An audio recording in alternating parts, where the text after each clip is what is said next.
Alors, il y a déjà eu, effectivement, vous le rappeliez, des échauffourées avec la police, et pas simplement d'ailleurs avec la police nationale ou la garde civile. Il y a aussi eu des atteintes aux personnes et aux biens qui ont été perpétrées par les manifestants indépendantistes à l'époque. Alors, ceci étant, pour l'instant, la rue à Barcelone et ailleurs, on voit surtout Barcelone sur vos images, est calme. On a vu hier soir des manifestations qui avaient lieu d'ailleurs très proches l'une de l'autre. Les indépendantistes, ou ceux qui sont favorables à l'indépendance, étaient Plaça Sant Jaume, c'est la place du Palais de la Généralité, le siège du gouvernement catalan. Et ceux qu'on vient de voir juste un instant sur votre sujet, donc les unionistes, ceux qui sont favorables à ce que la Catalogne reste dans l'Espagne, étaient sur les Ramblas qui sont juste à côté, au bout de la rue qui traverse la place Sant Jaume. Donc pour l'instant, les manifestations sont pacifiques, on souhaite tous qu'elles le restent. Demain, vous le savez, il y a une grande manifestation pour l'unité de l'Espagne et pour que la Catalogne reste dans l'Espagne. Donc je pense que c'est au fil des jours et des semaines et des mois qui vont venir, puisque les élections ne sont pas prévues avant 2 mois, que l'on verra si la situation reste calme ou pas. Alors là, le Parlement a été dissous par Madrid.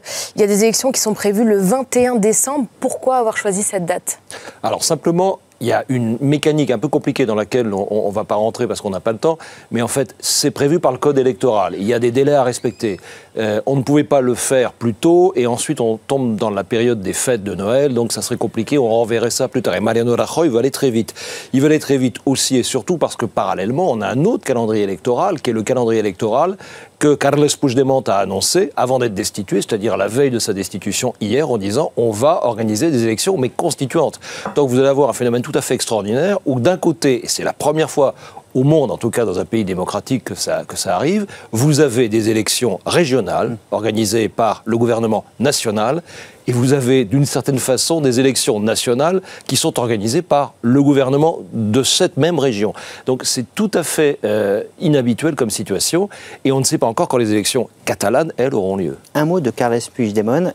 Il est destitué, mais on voit bien qu'il n'a pas forcément l'intention de se taire pour autant. Qu'est-ce qui va se passer? Est-ce qu'on va venir le chercher pour l'emprisonner? Est-ce qu'on va lui passer les menottes? Alors ça, c'est le scénario le plus improbable, si vous voulez. À Madrid, on reste prudent, on sait parfaitement jusqu'où il ne faut pas aller. L'article 155, c'est pas les pleins pouvoirs, c'est pas l'article 16 de la Constitution française. Ça vous donne la possibilité de faire ce qu'il faut, ensuite au gouvernement espagnol de juger ce qui est possible et souhaitable de faire. On a vu déjà des responsables indépendantistes la semaine passée qui ont été arrêtés et condamnés. Vous remarquerez que pour l'instant, les principaux responsables catalans sont restés libres. Je pense qu'ils le resteront, y compris dans leurs paroles. Donc nous verrons ce qu'ils diront dans les jours qui viennent, mais je ne pense pas que le fait de les destituer les empêche de parler.